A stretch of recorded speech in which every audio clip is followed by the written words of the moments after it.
Working in corporate America is often painted in glossy tones, suited professionals, corner offices, sleek PowerPoint presentations, and a bottomless pit of profit just waiting for you to climb your way to the top.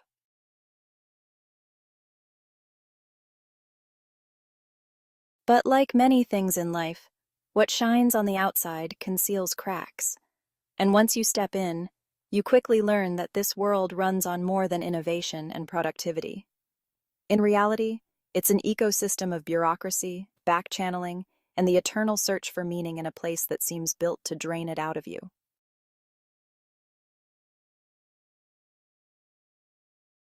Welcome to The Disenchanted, where we question everything, especially the status quo. This channel is all about honest engagement. We encourage critical thinking. We will not be conformed to social constructs, societal narratives, and toxic positivity. There are no rose-colored glasses here. Please do share your thoughts and opinions below. And like and subscribe. The mic is hot.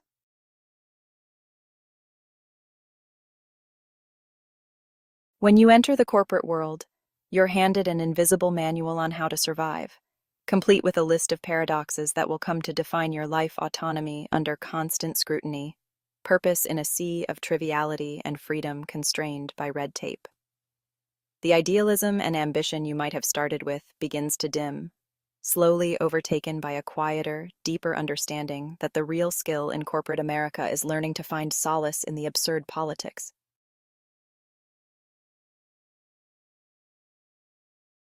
One of the most marketed ideals is that hard work alone can take you straight to the top. This corporate mythology loves to glorify the bootstraps narrative. If you work hard enough, if you're smart enough, you'll be rewarded. Yet time after time, you see the person who shows up early, stays late, and sacrifices weekends get passed over by someone who networked with the right people at the holiday party. Take, for instance, a colleague of mine from a few years back. She was brilliant, dedicated, the person we all went to when a problem seemed unsolvable. When a manager position opened up, most of us expected she'd get it. Instead, the role went to someone who'd been with the company a fraction of her time, but shared the occasional coffee with the higher-ups. The disappointment on her face was palpable, yet she took it with the quiet grace corporate culture often expects, an unspoken understanding that challenging the system only leads to a faster ticket out the door. She didn't stay much longer.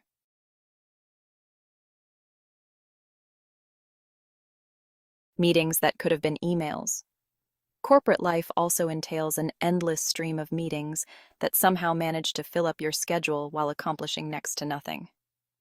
Imagine sitting through a 90-minute call where each attendee regurgitates versions of the same non-committal statements. This is something we should explore. Let's circle back on this. I'll follow up with some insights by next week. Everyone plays their part in a strange ritual that doesn't aim to solve the problem, but instead keeps it alive enough to avoid accountability. Meetings, especially in the white-collar world, seem to serve as a form of collective self-validation rather than actual problem-solving. They are a bizarre theater where everyone pretends they're making decisions, all while real decisions are being made somewhere else, behind closed doors, usually by people who have no connection to the day-to-day operations. Meetings often start with the ritualistic exchange of pleasantries, veiled references to deadlines, and maybe even a pep talk on the quarter's big-picture vision. But you know the only reason you're there is to tick a box on someone else's agenda. Or consider the buzzwords, words that were once full of meaning but now feel like empty shells we're obliged to use to demonstrate that we're aligned with company goals. Synergy, pivot, innovation. These words have become drained of sincerity. You'll hear executives preach work-life balance while the same execs brag about staying online until midnight. At a former job, I attended a weekly alignment meeting that often felt like a performance art piece rather than a productive session. One manager would praise the team's efforts with vague statements about how we were all moving the needle, while another would talk in circles about data-driven strategies without any data in sight. The real kicker? Everyone knew this meeting was a complete waste, yet no one dared to cancel it, fearing it would disrupt the rhythm of the status quo.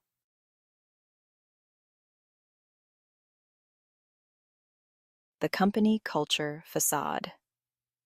Many companies pride themselves on company culture, with colorful posters declaring integrity, teamwork, respect.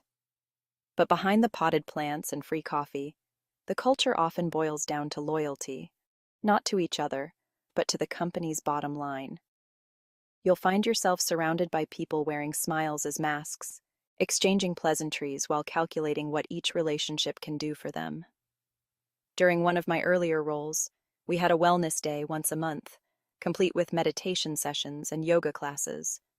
The idea, according to HR, was to support our mental health. Yet the unspoken expectation was that you'd still work your 8 hours on top of it. Some managers even booked meetings on these wellness days, with a wink and nod that this is still business after all. If they really cared about wellness, they'd just let us go home early. Then there's the absurdity of the yearly performance review, an institution designed to help you grow, but in reality, mostly to justify minuscule raises and justify your continued existence in a role that's already halfway automated. I once had a coworker who exceeded every performance metric in his department. His reward? A 2% raise that didn't even keep pace with inflation, garnished with a vague platitude about staying hungry. Meanwhile, the latest reorg resulted in a manager several layers above him receiving a raise 3 times larger for strategic alignment.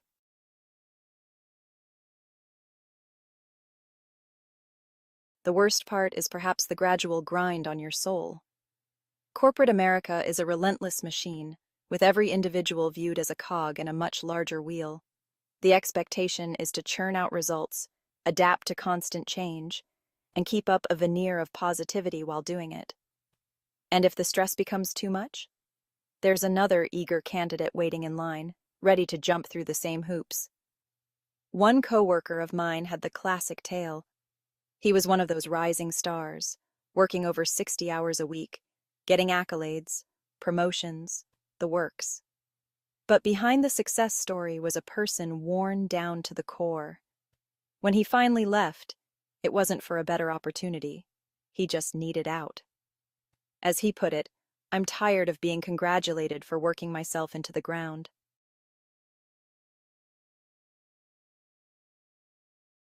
One of the strangest parts of corporate America is the way we talk about passion in the workplace.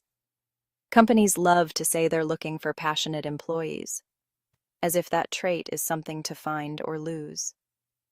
But passion becomes a hollow word, especially when you're churning out a report on the widget production rate for Q3, while management continues to overestimate the demand for widgets. The sad reality is that very few people are genuinely passionate about their work.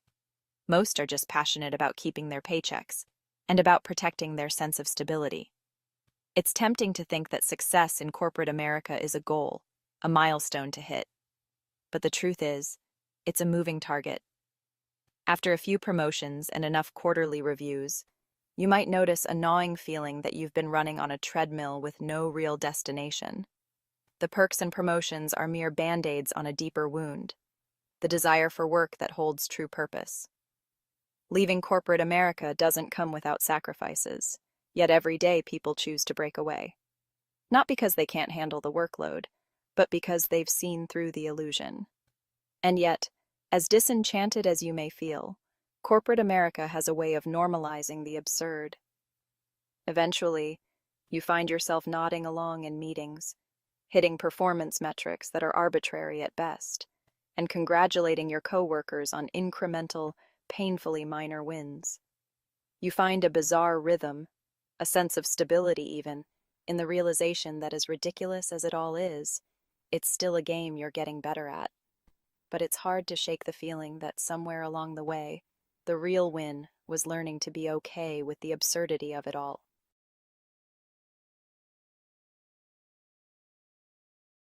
Until we meet again, question everything you've been told and embrace the disenchanted truth.